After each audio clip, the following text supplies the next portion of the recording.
हमने सी में ये मेथड किया हुआ है, ये दो मेथड्स किए हैं, through the object and through the pointer.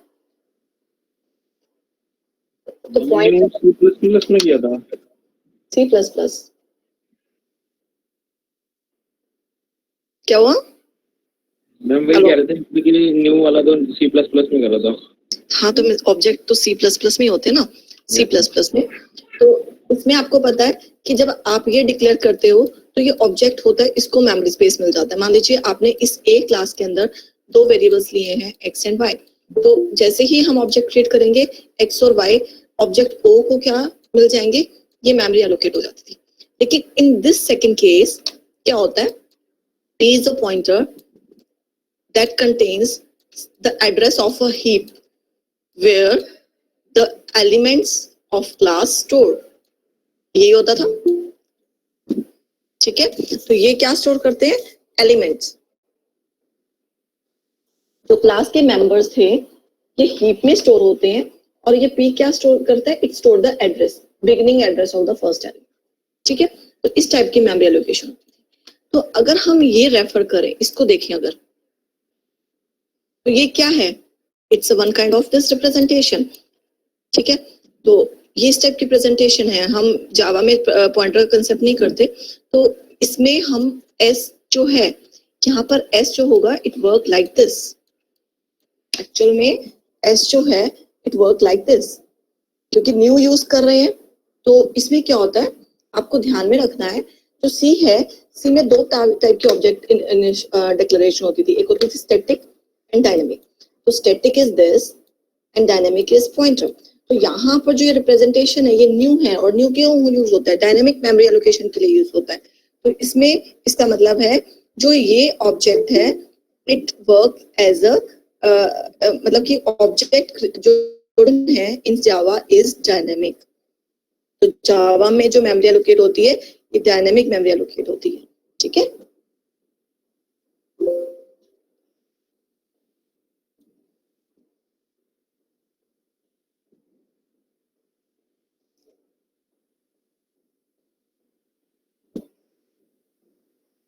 Now constructor हम कर चुके हैं। कंस्ट्रक्टर के मैंने टाइप बताए थे,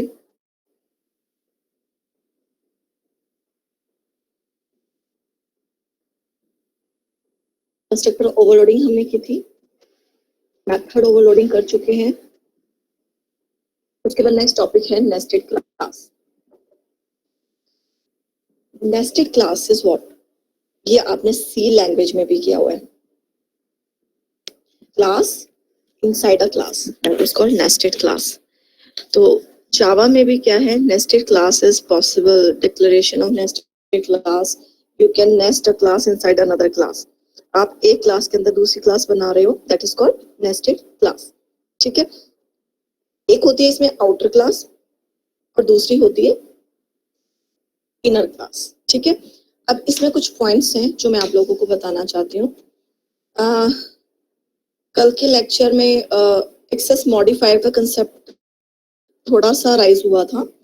तो एक्सेस मॉडिफायर्स जो है जावा के अंदर 4 होते हैं, हम उसको बाद में और अच्छी तरह डिटेल में करेंगे। First is private, second is public,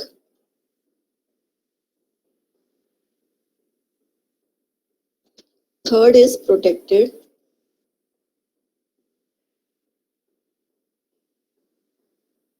and fifth is default।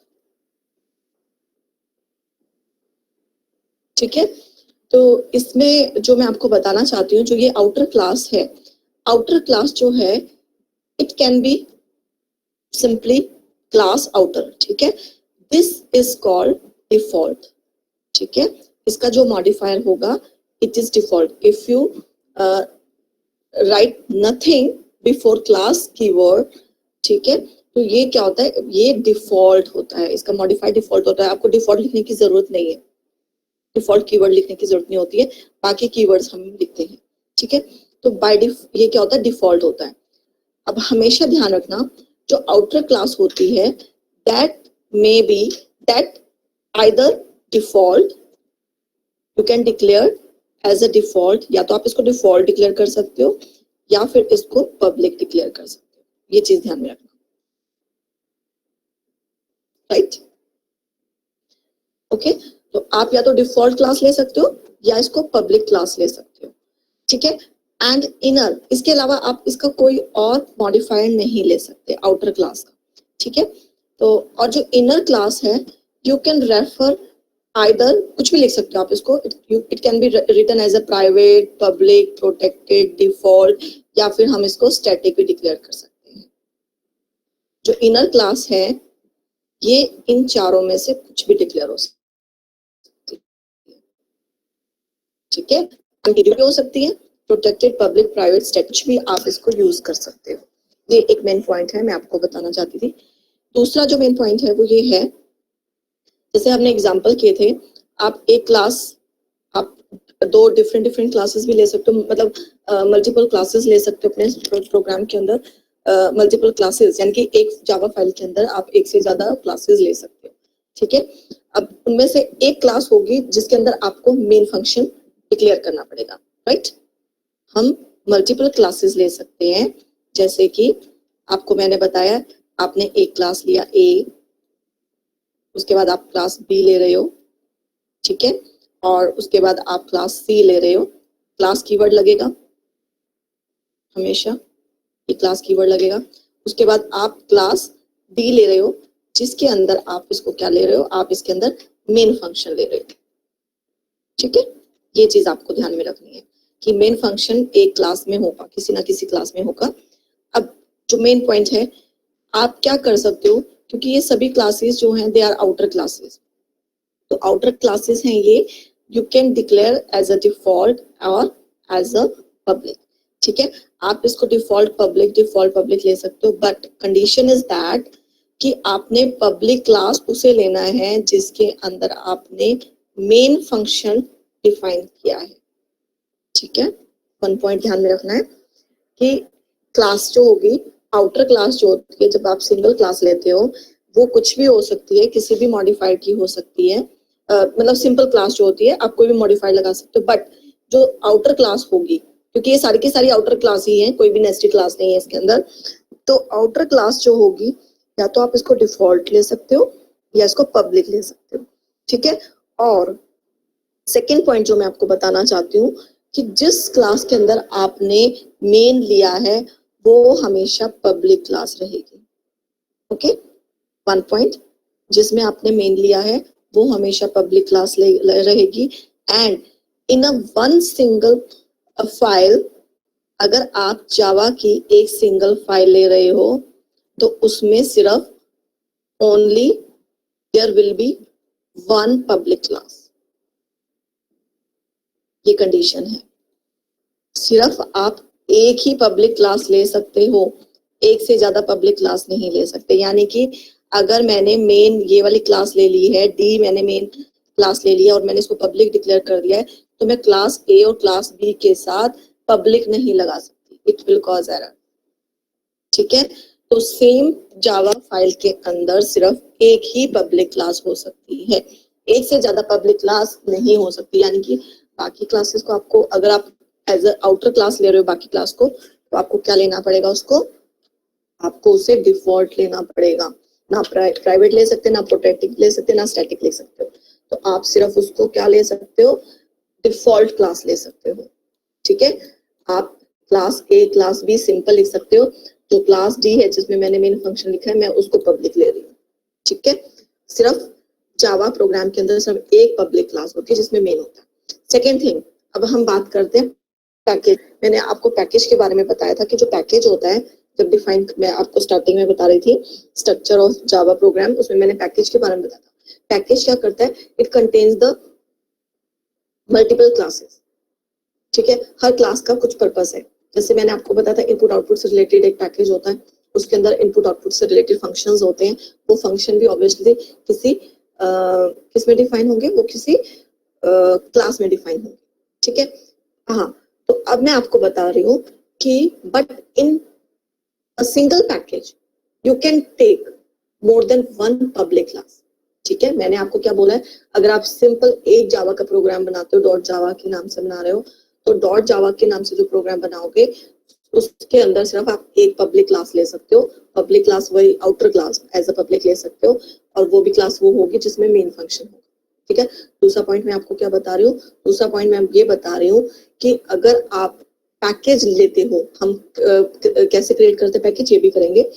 जब हम पैकेज लेते हैं, पैकेज के अंदर एक से ज्यादा पब्लिक क्लासेस हो सकती हैं। ठीक है, ये आपने अपने माइंड में रखना है। ओके, क्लियर है? नाउ मैं अब नेस्टेड क्लास का कंसेप्ट बता रही हूँ। मैंने इसीलिए आपको ये थोड़ा सा बताया है कि डिफॉल्ट और क्या होता है। अभी मैं इसके पर्पस नहीं बता रही हूँ, अभी मैं उसको छोड़ रही हूँ। ठीक है, बस पब्लिक के बारे में आपने पता होना चाहिए। पब्लिक जो होता है, अगर आप कोई भी क्लास पब्लिक डिक्लेयर कर रहे हो, it is accessible in same package और in other package, that is also accessible. Public class same package और किसी और पैकेज में भी एक्सेसिबल होती है, पब्लिक का ये रोल है। ओके, उसके बाद नेस्टेड क्लास के बारे में बता रही हूँ। तो nested class is a class which is declared in another enclosing class. जैसे ये आपको दिखाया हुआ है, ये जो क्लास है nested class, this is a nested class. उसके बाद नेक्स्ट है a nested class is a member and as such has the same access right as any member। यानी कि अगर हमने आउटर क्लास के अंदर इसको डिक्लेयर कर दिया, तो जो भी क्लास के अंदर का कंटेंट होता है that is known as member. तो ये क्या होगा, मेंबर होगा। तो ये सारी फीचर्स लेगा जो बाकियों को राइट है इस क्लास के अंदर। आउटर क्लास के अंदर कोई जो भी राइट होगा, जो भी मेंबर का राइट है, वो इसको भी मिलेगा। The members of an enclosing class have no special access to member of a nested class. The usually access rules shall be obeyed। यानी कि मैं इस नेस्टेड क्लास के अंदर, मान लो मैं कोई भी वेरिएबल यहाँ डिक्लेयर करती हूँ या कोई भी फंक्शन यूज करती हूँ, वो फंक्शन इस नेस्टेड क्लास में यूज हो सकता है। कोई भी वेरिएबल मैं नेस्टेड क्लास में यूज कर सकती हूँ, कोई भी फंक्शन मैं नेस्टेड क्लास में यूज कर सकती हूँ, लेकिन ये क्या है, the members of an enclosing class have no special access to member of a nested class। ठीक है, लेकिन अगर और कोई फंक्शन होगा इसके अंदर, वो नेस्टेड क्लास को एडवांटेज नहीं ले सकता। ठीक है, इसके अंदर मैं कोई वेरिएबल डिक्लेयर कर रही हूँ और मैं बाहर कोई फंक्शन ले रही हूँ, तो वो फंक्शन जो है वो इस नेस्टेड क्लास के कुछ किसी भी फीचर को अवेल नहीं कर सकता। लेकिन जो नेस्टेड क्लास है that can avail the feature, but there are some rules. ठीक है, ये नेस्टेड क्लास का स्ट्रक्चर है। हम दो टाइप की नेस्टेड क्लास डिक्लेयर कर सकते हैं। You can declare nested class as an static and you can declare as nested class as non static. मतलब इसका क्या है, जैसे मान लो मैंने एक क्लास ए डिक्लेयर किया, this class is a default class. इसके अंदर मैं क्या डिक्लेयर कर रही हूँ, I can declare class as a static class I. मैंने ये क्लास डिक्लेयर किया स्टैटिक। ठीक है, ये स्टैटिक क्लास है। स्टैटिक के आगे आप कुछ भी लगा सकते हो, प्राइवेट, प्रोटेक्टेड, कुछ भी लगा सकते हो। ठीक है, प्राइवेट भी लगा सकते हो, पब्लिक भी लगा सकते हो, प्रोटेक्टेड भी लगा सकते हो। अब नॉन स्टैटिक क्लास क्या होती है कि आपने क्लास डिक्लेयर की, इट मे बी पब्लिक और डिफॉल्ट। ठीक है, अभी मैंने आपको बताया है कि आउटर क्लास में भी पब्लिक और डिफॉल्ट। ठीक है, इनर क्लास में भी ऑफ एनी टाइप। तो इसके अंदर हम क्लास आई ले रहे हैं, क्लास आई। अब ये आई क्या हो गया, नॉन स्टैटिक है, because I am not using including a static keyword. तो ये क्लास क्या होगी, it is a one type of default. जब हम कुछ भी नहीं लिखते दैट इज डिफॉल्ट। ठीक है, और आई कैन राइट पब्लिक, मैं पब्लिक भी लिख सकती हूँ यहाँ पे। ठीक है, और क्या लिख सकती हूँ, पब्लिक के प्लेस पे मैं प्राइवेट भी लिख सकती हूँ, इसे whatever you want, कुछ भी लिख सकते हो। डिफॉल्ट अगर हम कोई टाइप नहीं लिखते, मॉडिफाई नहीं लिखते, दैट इज डिफॉल्ट, या प्रोटेक्टेड भी लिख सकते हो। ठीक है, it's on up to you, क्या लिखना चाहते हो तो आप कुछ भी लिख सकते हो। इतना क्लियर है सभी को? यस, किसी को कोई doubt? No ma'am. No ma'am. Okay, तो ये लोकल और एनोनिमस क्लासेस है, इसे छोड़ दो, हम इतना वैसे आपके सिलेबस के अकॉर्डिंग इतना डिटेल भी नहीं है, मैं आपको मेन चीज बता रही हूँ सिंपल। तो ये लोकल क्लास में ही मैं बता रही हूँ। एनोनिमस क्लास होती है, एनोनिमस क्लास का मतलब होता है आपने उसको कोई नाम नहीं दिया क्लास का, ठीक है। एनोनिमस क्लास क्या होती है? Without any name, class without any name, ठीक है। तो अब इसके क्या रूल्स है ये देखिए ध्यान से। सबसे पहला जो रूल है, the scope of nested class is bounded by the scope of its enclosing class. Exactly जो आउटर क्लास है उसी के स्कोप में आएगी। दस, अभी मैं आपको एग्जांपल बताऊंगी, class nested class does not exist independently of the class outer class. यानी कि ये वाला एग्जांपल जो है, ये नेस्टेड क्लास जो है तो ये आउटर क्लास के बाहर नहीं यूज हो सकती इंडिपेंडेंटली। यानी कि अगर आपको नेस्टेड क्लास को यूज करना है तो वो नेस्टेड क्लास किसके थ्रू यूज होगी? आउटर क्लास के ऑब्जेक्ट के थ्रू ही एक्सेसिबल होगी, ठीक है। ये पॉइंट, यानी कि आपको क्या करना पड़ेगा? सबसे पहले जो आउटर क्लास है, you have to declare the object of the outer class. उसके बाद आपको name of object name dot nested class, ठीक है। उसके बाद नेस्टेड क्लास का नाम जो है वो लिखोगे। अगर आपने नेस्टेड क्लास का ऑब्जेक्ट बनाना है उसके थ्रू आप एक्सेस कर सकते हैं, ठीक है। ये मैं आपको आगे बताती हूँ एग्जांपल से। उसके बाद नेक्स्ट है, a nested class has access to the members including private members of the class in which it is nested, right? यानी कि जो मेरे पास आउटर क्लास है, मैंने एक आउटर क्लास ए लिया है, इसके अंदर मैंने एक कोई वेरिएबल प्राइवेट डिक्लेयर किया है, प्राइवेट इंट एक्स। तो I can access this private member, चाहे वो प्राइवेट है, कोई भी टाइप का मेंबर है, it can be accessible in nested class. यानी कि अगर मैं बी क्लास ले रही हूँ तो इसके अंदर ये वाला मेंबर एक्सेसिबल है। However the reverse is not true. Reverse is not true का मतलब ये है कि अगर मैं बी क्लास के अंदर कोई प्राइवेट मेंबर लिखती हूँ, that is not accessible outside the B class, ठीक है।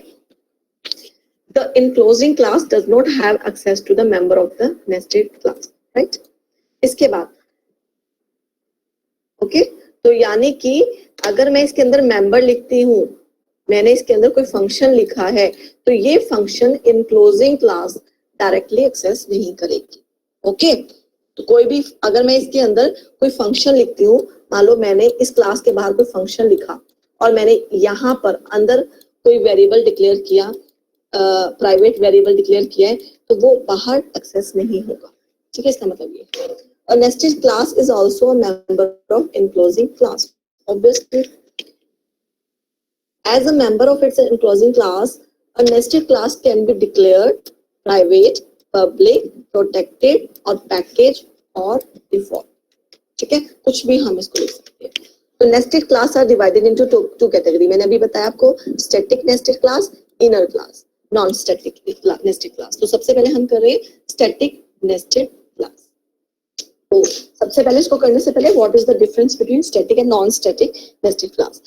Static nested class may be initiated without initiating it's outer class. आप C++ का कंसेप्ट ध्यान में रखें। C++ में हमने किया था, तो स्टैटिक जो मेंबर थे, स्टैटिक मेंबर हमने कौन से किए थे C++ में? Data and function. आपने स्टैटिक फंक्शन किए थे, स्टैटिक डाटा मेंबर्स किए थे। तो दोनों के दोनों क्लास के बाहर एक्सेसिबल हैं विदाउट क्रिएटिंग देयर ऑब्जेक्ट। अब बिना ऑब्जेक्ट के सी के अंदर आप उनको एक्सेस कर सकते थे, but how you could access the object? Using class name. किसके थ्रू एक्सेस करते थे? उसके अंदर क्लास नेम के थ्रू एक्सेस करते थे। आपको क्लास का नाम लिखना पड़ता था। अगर आपके क्लास का नाम ए है, इसके अंदर आपने कोई स्टैटिक डिक्लेयर किया है, तो आप क्लास के थ्रू एक्सेस करते थे उसको, इस टाइप से। अगर आपको याद हो, हम ऐसे एक्सेस करते थे। स्टैटिक, आपने मान लो स्टैटिक डिक्लेयर किया, स्टैटिक एक्स, आपने वेरिएबल डिक्लेयर किया क्लास के अंदर, तो वो क्लास के बाहर क्लास के रेफरेंस के थ्रू एक्सेस होता था, ऑब्जेक्ट के थ्रू एक्सेस नहीं होता था। यानी कि आप क्या कर सकते हो, आपको ऑब्जेक्ट क्रिएट करने की जरूरत नहीं है। तभी मैंने आपको बताया था, अगर आपको याद हो, ऑब्जेक्ट जो वेरिएबल्स है वो 3 टाइप्स के होते हैं। मैं वेरिएबल्स में ले जा रही हूँ, और वेरिएबल्स 3 टाइप्स के होते हैं। एक होते हैं इंस्टेंस, इंस्टेंस वेरिएबल का मतलब होता है कि they are the variables of the object. मैंने आपको बोलता objects are refer as a instance. Object को हम इंस्टेंस बोलते हैं, क्लास का वो इंस्टेंस है.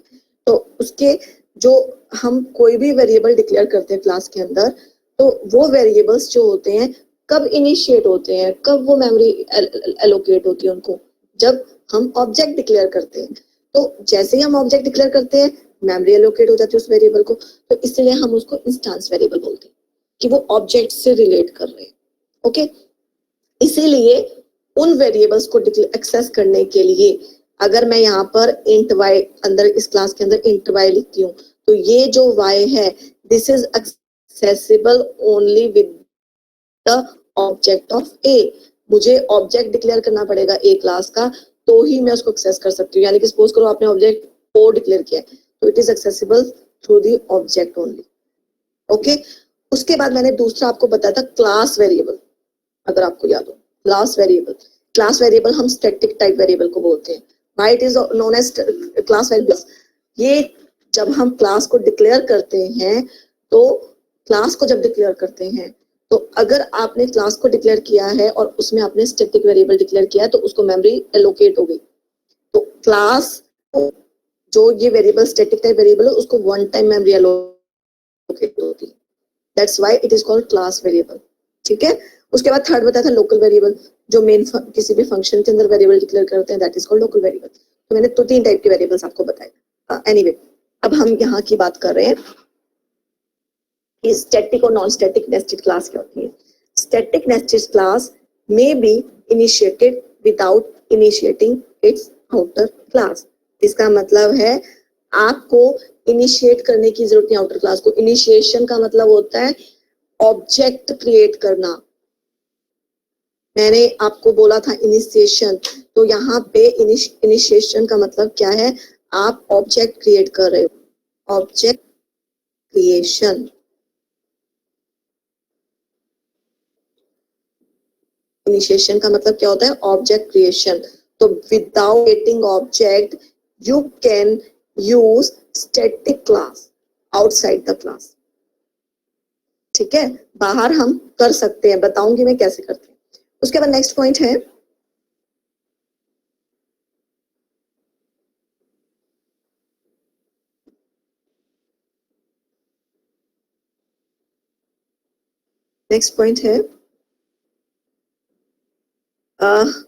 inner classes can access. Okay, एक और चीज है इसके अंदर, मैं स्टैटिक नेस्टेड क्लास के बारे में बता दूं. इन static nested class you can use static members, static data of the outer class. ये एग्जांपल से बताऊंगी मैं आपको. स्टैटिक के अंदर आप स्टैटिक डाटा यूज कर सकते हो. ठीक है, ये चीज ध्यान रखना. नेक्स्ट पॉइंट है inner classes can access both static and non static member of the outer class. Okay, अभी मैं ये बता रही हूँ कि इसका मतलब ये है, मान लीजिए आपने क्लास डिक्लेयर की ए, इसके अंदर आप 2 वेरिएबल डिक्लेयर कर रहे हो. एक कर रहे हो इंट एक्स और दूसरा आप स्टैटिक डिक्लेयर कर रहे हो, स्टैटिक इंट वाई. और इसको आपको वैल्यू देनी पड़ेगी. ये कंडीशन है, यहाँ पे दे रहे हो, बाद में दे रहे हो, व्हाटएवर. ठीक है, तो वैल्यू आपने दे दी. तो इसके बाद अगर आप सिंपल क्लास लेते हो, इसको यहाँ पे वैल्यू नहीं देते, बाद में देते हैं इसको.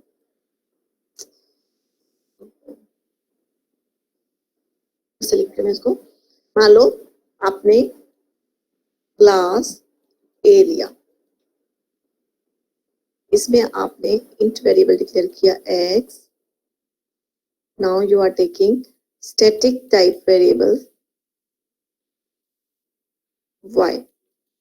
ठीक है, तो अब अगर आप सिंपल क्लास लेते हो, नेस्टेड क्लास लेते हो, क्लास b, तो in this class b you can use x and y. तो आप x equal to 5, y equal to 6 आप यूज कर सकते हो इन वेरिएबल्स को, राइट.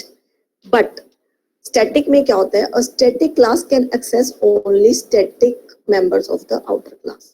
Means अगर मैं इसको in place of class B, if I write static class B, ठीक है, in place of simple class if I write static class B, then अगर मैं x equal to 5 लिखती हूँ तो it cause error. It's cause error. You can access only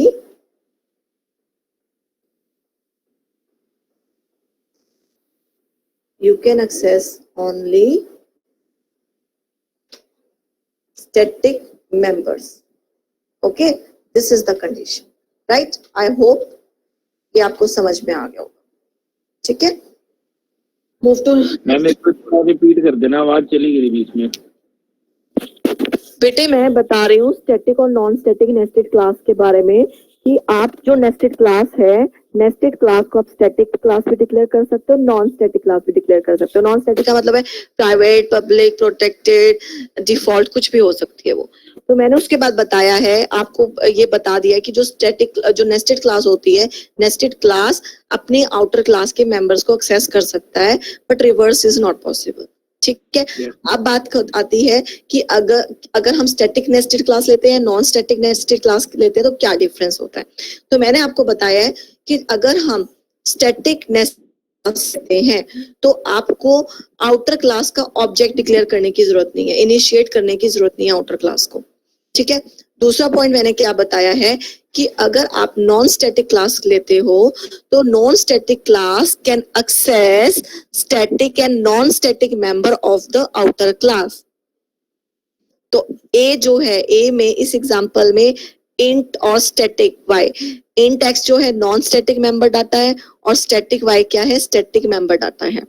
ये दोनों के दोनों एक्सेसिबल हैं अगर हम नॉर्मल नेस्टेड क्लास लेते हैं, सिंपल नॉर्मल नेस्टेड क्लास ले रहे हैं इस टाइप से. बट अगर इसके प्लेस पे, नॉर्मल स्टैटिक क्लास के प्लेस पे अगर मैं स्टैटिक क्लास लेती हूँ, मतलब नेस्टेड की बात कर रही हूँ मैं. Yes ma'am. ठीक है, नेस्टेड की बात कर रही हूँ. अगर हम ये लेते हैं तो इसके अंदर सिर्फ आप स्टैटिक मेंबर्स को ही ले सकते हो, आउटर क्लास के स्टैटिक मेंबर को यूज कर सकते हो, आउटर क्लास के नॉन स्टैटिक मेंबर्स को यूज नहीं कर सकते. This is the condition. ठीक है. और दूसरा मैंने क्या बताया था, जो आउटर क्लास होती है दैट में बी डिफॉल्ट और पब्लिक. ठीक है, और कोई टाइप नहीं हो सकता, ना स्टैटिक ले सकते हो. आउटर क्लास स्टैटिक भी नहीं लेते, ये ध्यान रखना. ठीक है. ये कंडीशंस है कि कुछ रूल्स हैं. ये जो रूल्स हैं जो मैं आपको बताती हूँ, आप अपने साथ नोटबुक रखा करो, उसमें नोट कर लिया करो. ओके. कुछ चीजें ऐसी होती है जो आपको इसमें कहीं नहीं मिलेगी लिखी हुई, जो मैं आपको बता रही हूँ. Yes ma'am. नेक्स्ट आता है एग्जांपल मैं बता रही हूँ अब स्टैटिक नेस्टेड क्लास को हम करते कैसे हैं. अभी मैंने आपको बताया it can access static data members of outer class including private. ठीक है. Static data members of outer class including, चाहे वो प्राइवेट डिक्लेयर क्यों ना हो, स्टैटिक डाटा मेंबर्स उनको भी एक्सेस कर सकता है. इसका मतलब ये बस स्टैटिक होना चाहिए. और इसमें जो स्टैटिक नेस्टेड क्लास जो होती है that can not access non static instance data members. ये चीज मैंने आपको बताया था. अब देखो एग्जांपल दिया हुआ है. एक हमने आउटर क्लास लिया, इनर क्लास में हमने डाटा जो है वो स्टैटिक डाटा मेंबर ले लिया इसको. ठीक है. अब हम इसके अंदर क्या ले रहे हैं, nested static class. This is known as nested static class. क्या बोलते हैं इसको, नेस्टेड स्टैटिक क्लास. ठीक है. उसके बाद अब इसमें हम क्या लिख रहे हैं, वॉइड मैसेज डिस्प्ले. इसके अंदर, इस क्लास के अंदर हमने एक फंक्शन लिया मैसेज, जिसमें हम वैल्यू प्रिंट कर रहे हैं किसकी, डाटा की.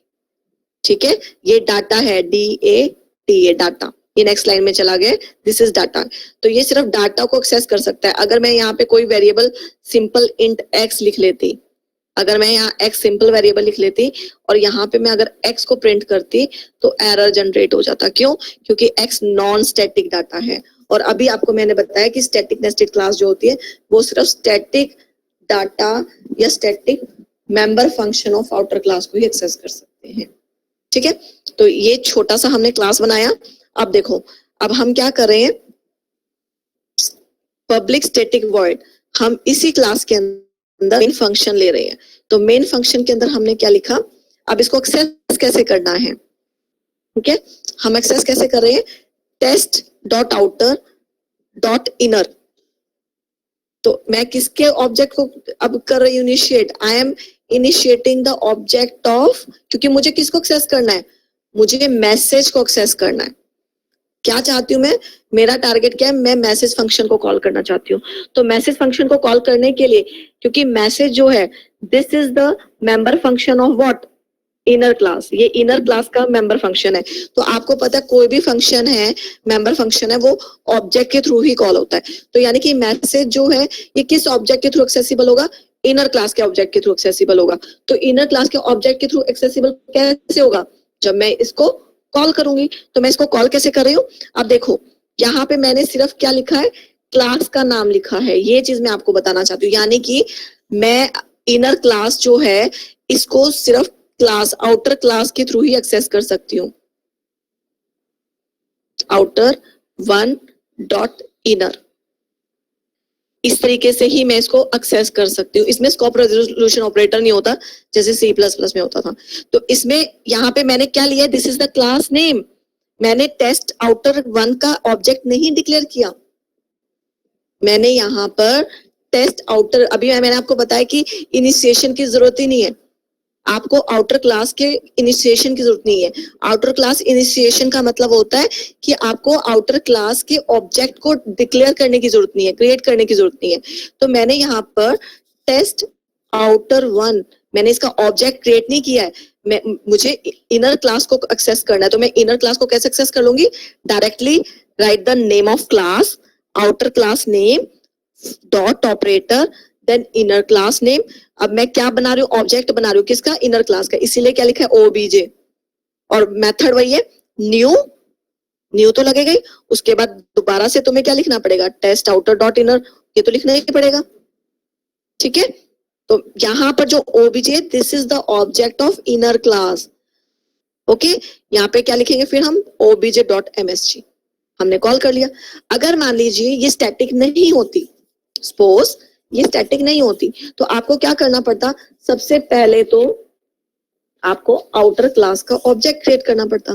कैसे, test outer one O equal to new test outer one parenthesis, आपको पहले तो इसका ऑब्जेक्ट क्रिएट करना पड़ता। उसके बाद नेक्स्ट में क्या करती, मैं लिखती ओ डॉट इनर, फिर मैं लिखती OBJ equal to new O dot inner parenthesis. ये कब होता, जब मैं कौन स्टैटिक लेती, ठीक है, क्लियर है, स्टैटिक और नॉन स्टैटिक। Yes ma'am. बाकी students, Yes, ma'am. Yes Yes, ma'am. Okay Yes, ma'am. Okay, thank you. Yes उसके मैम। बाद नेक्स्ट आता है एक और चीज है, मैंने अभी तो आपको बताया है कि सिर्फ डाटा को, यहाँ पे मैं एग्जांपल ले रही हूँ कि आपने स्टैटिक डाटा को एक्सेस किया है, ठीक है। अब नेक्स्ट मैं आपको बता रही हूँ, अगर आपको स्टैटिक मेथड को एक्सेस करना पड़ता, स्टैटिक डाटा, अब देखो कैसे करना है। यहाँ पे आउटर क्लास ली, इसके बाद हमने ये क्या लिया है, this is called static data, ठीक है। अब दूसरा हम क्या ले रहे हैं, इसके अंदर एक मिनट, हाँ, इसके अंदर हम क्या ले रहे हैं, इसके बाद हम इसमें स्टैटिक क्लास डिक्लेयर कर रहे हैं। तो यहाँ पर इनर क्या स्टैटिक क्लास हो गया। अब इसके अंदर अब मैं क्या ले रही हूँ, जो मैं जैसे पिछले वाला एग्जांपल है, इस पिछले वाले एग्जांपल में क्या किया था, मैसेज जो था, this function is a simple function, void MSG लिखा था ना, तो this is a simple function. अब क्या ले रहे हैं, स्टैटिक के अंदर, स्टैटिक क्लास के अंदर स्टैटिक लेते हैं, तो स्टैटिक के अंदर अब हम क्या ले रहे हैं, स्टैटिक फंक्शन यूज कर रहे हैं। तो देखो स्टैटिक फंक्शन में क्या कर रहे हैं, स्टैटिक वॉइड MSG, मतलब पिछले वाले में स्टैटिक नहीं लगा हुआ था यहाँ पे, अब ये हमने डाटा एक्सेस कर लिया, राइट। अब इसको कैसे यूज करना है, तो आपको ये चीज बताई थी मैंने कि अगर कोई भी स्टैटिक है, स्टैटिक मेंबर है, वो उसको एक्सेस करने के लिए आपको क्लास की इनिशिएशन की जरूरत नहीं पड़ती। अब यहाँ पे क्या था, मैसेज जो था, this is a simple function, तो सिंपल मेंबर फंक्शन था ये। तो ये सिंपल मेंबर फंक्शन जो है इसके थ्रू एक्सेसिबल होगा जिस क्लास में ये डिफाइन है। तो किसमें डिफाइन था, इनर क्लास में डिफाइन था, तो इसलिए हमें ऑब्जेक्ट बनाना यहाँ पे इसके थ्रू एक्सेस हुआ। लेकिन अगर मैं इसको स्टैटिक बनाती हूँ, अगर इसको स्टैटिक यहाँ पे बना लिया है तो मुझे इनर क्लास का ऑब्जेक्ट भी बनाने की जरूरत नहीं है, क्योंकि जो स्टैटिक मेंबर फंक्शन है, अगर आपको C++ का कंसेप्ट याद हो कि स्टैटिक मेंबर फंक्शन हो या स्टैटिक मेंबर डाटा कुछ भी है, तो आपको ऑब्जेक्ट के थ्रू एक्सेस नहीं करने की जरूरत है, आप डायरेक्ट उसको क्लास के थ्रू एक्सेस कर सकते हो, यानी कि उस क्लास के इनिशिएशन की जरूरत नहीं है। तो अब ये कैसे एक्सेस हो जाएगा, सिंपली आपने क्या करना है, इनर क्लास को एक्सेस करना है। But inner class is what, inner class is also the member of test outer class. तो सबसे पहले आपको टेस्ट आउटर क्लास को करना है, dot follows inner class name dot msg, ये चीज करनी पड़ेगी हमें, क्योंकि इनर डायरेक्टली तो एक्सेसिबल नहीं है ना। इनर जो static, obviously inner static class है, but it is not accessible directly, ये accessible through the name of their outer class. ठीक है, अब उसके बाद मैसेज जो है, msg जो है, this is a static member method, this is a static method. तो स्टैटिक मेथड जो है वो भी एक्सेसिबल किसके थ्रू होगा, थ्रू द मैसेज डायरेक्टली हो गई, राइट। ये चीज आपको जो समझना है, एक्सेसिबल इस तरह से। Okay, yes ma'am. I hope आपको इतना क्लियर होगा। Yes, ma'am. एक और पॉइंट था Yes, ma'am.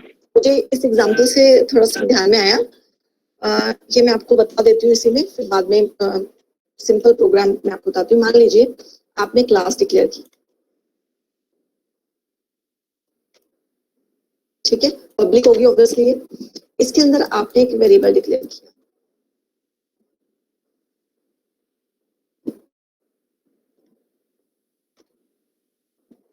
ठीक है, दिस इज द वेरिएबल। अब आप क्या कर रहे हो, आप लगा रहे हो पब्लिक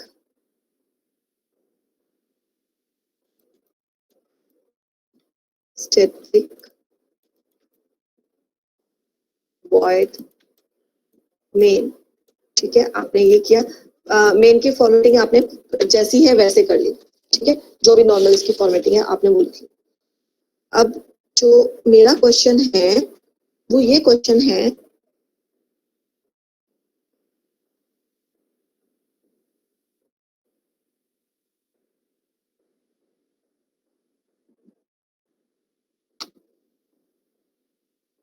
कि क्या मैं x को यहाँ पे एक्सेस कर सकती हूँ, फर्स्ट क्वेश्चन, कोई बताएगा?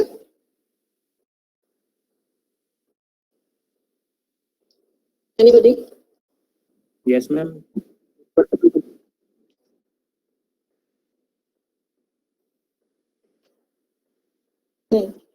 ठीक है, उसके बाद दूसरा स्टैटिक इंट, इसको एक्सेस कर सकती हूँ, Yes. It is accessible. Yes, ma'am. आपको ये बात समझनी है, यानी कि मैं इसको डायरेक्टली ऐसे लिख सकती हूँ, y इक्वल टू 2, इसको मैं ऐसे लिख सकती हूँ, ठीक है। और अभी जब मैंने तुम्हें क्लास का कंसेप्ट बताया था, मैंने आपको क्या बताया था, मैं अब जब आपको एग्जांपल बता रही थी, मैंने आपको बताया था, तो इसमें पीपीटी में एग्जांपल थे, उसमें क्या था, एक ही क्लास है, उसके अंदर आपने मेंबर्स लिए, डाटा मेंबर लिए, फंक्शंस लिए, फिर उसी क्लास के अंदर आपने मेन फंक्शन लिया, मेन फंक्शन में सेम क्लास का ऑब्जेक्ट बनाया और उनको एक्सेस कर लिया, राइट, इसके थ्रू हमने एक्सेस किया था, ठीक है। तो दूसरा मैं आपको कंसेप्ट बताना चाहती हूँ कि आप इसको इस तरह से भी एक्सेस कर सकते हो कि मैं इसको पहले मैं इस क्लास की इनिशिएशन कर दूं, A O equal to new A, मैं मेन के अंदर ही कर रही हूँ ये इनिशिएशन, ठीक है, मैं इसके अंदर ही कर रही हूँ, ये जो मेन ब्लॉक है इसके अंदर मैं ये कर रही हूँ, और मैं इसको कैसे एक्सेस कर सकती हूँ। अब मैं ये चीज अगर बोलूं आपको, अगर मैं ये लिखती हूँ और मैं अगर इसको ऐसे लिखती हूँ, अच्छा मैं को ये बता रही हूँ y is equal to 2 is not accessible, और x इज इक्वल टू 2 अगर आप लिखते हो दिस इज इनवैलिड, यही था ना आप लोगों ने बताया। लेकिन अगर मैं o dot y equal to 5 लिखती हूँ, this is acceptable, is it acceptable? ये करेक्ट स्टेटमेंट है या नहीं, पहले मुझे बताएं। वो तो स्टैटिक करते हैं, जो क्लास का हम प्रोजेक्ट बनाते हैं। अगर मैं मेन के अंदर लिखती हूँ o dot y equal to 5, it cause error, right? Yes, ma'am. क्योंकि ये क्लास के थ्रू एक्सेसिबल होगा, right? This is accessible, this is correct way. Yes, अगर ma'am. मैं मेन के अंदर एक और चीज लिखूं o dot x equal to 5, is it correct? Yes, ma'am. ये non-static है। This is correct.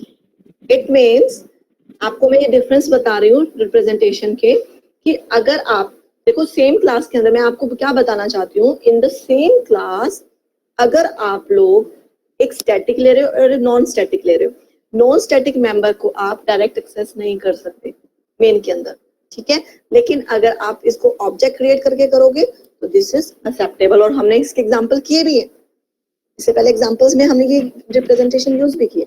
तो इसका मतलब है कि आप सेम क्लास के अंदर मेन के अंदर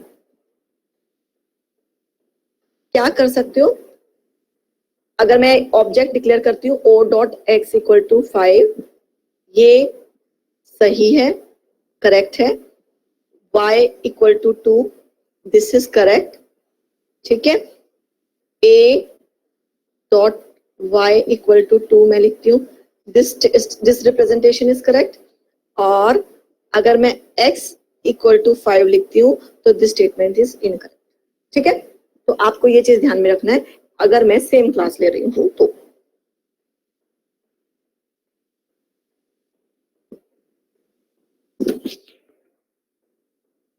किसी को कोई doubt? No, ma'am. No, ma'am. Ma'am बहुत आजकल इतना ओके, तो ये था स्टैटिक नेस्टेड क्लास, ठीक है। नॉन स्टैटिक सिंपल क्लास है, आपको ज्यादा बताने की जरूरत नहीं है, मैंने इसमें बनाया भी नहीं है, आप नॉर्मली यूज कर सकते हो नॉन स्टैटिक, ठीक है, नो बिग डील, मैं बता दूंगी एग्जांपल उसका। अच्छा, तो नेक्स्ट जो मैं पॉइंट बताना चाहती हूँ, जो क्वेश्चन बनता है, what application of static keyword, कि स्टैटिक कहाँ कहाँ यूज होता है। तो आप लोगों ने इन सब एग्जांपल से इतना तो आप लोगों को पता चल ही गया होगा, स्टैटिक डाटा मेंबर्स के साथ भी लिखते हैं, स्टैटिक जो मेंबर मेथड्स है उनके साथ भी लिखते हैं, और स्टैटिक क्लास भी हो सकती है, नेस्टेड क्लास होंगी, ठीक है। तो स्टैटिक हम कहाँ का यूज करते हैं, members of class, member of class में क्या आ जाएंगे, आपका डाटा आ जाएगा और मेथड्स आ जाएंगे, और नेस्टेड क्लास के साथ भी स्टैटिक यूज होता है। एक और यूज जो है that is known as static block, क्या है, स्टैटिक ब्लॉक। तो ये 2-3 चीजें आप ऑलरेडी कर चुके हो, अभी मैंने करवाई है ये सारी, ठीक है। स्टैटिक मेंबर्स, सबसे पहले मैं ये एक प्रॉपर फॉर्म, कितना टाइम हो गया, 12:20. टाइम हो चुका है ना। Yes, ma'am. कितने बजे आपका नेक्स्ट लेक्चर, 12:20. 12:20 पे है। चलो अगर मैं ये करवाऊंगी तो फिर रह जाएगा। नेक्स्ट टाइम क्या है कि ये हमारा स्टैटिक कंप्लीट हो जाएगा, क्योंकि आपने स्टैटिक क्लास भी कर लिया। स्टैटिक क्लास का मतलब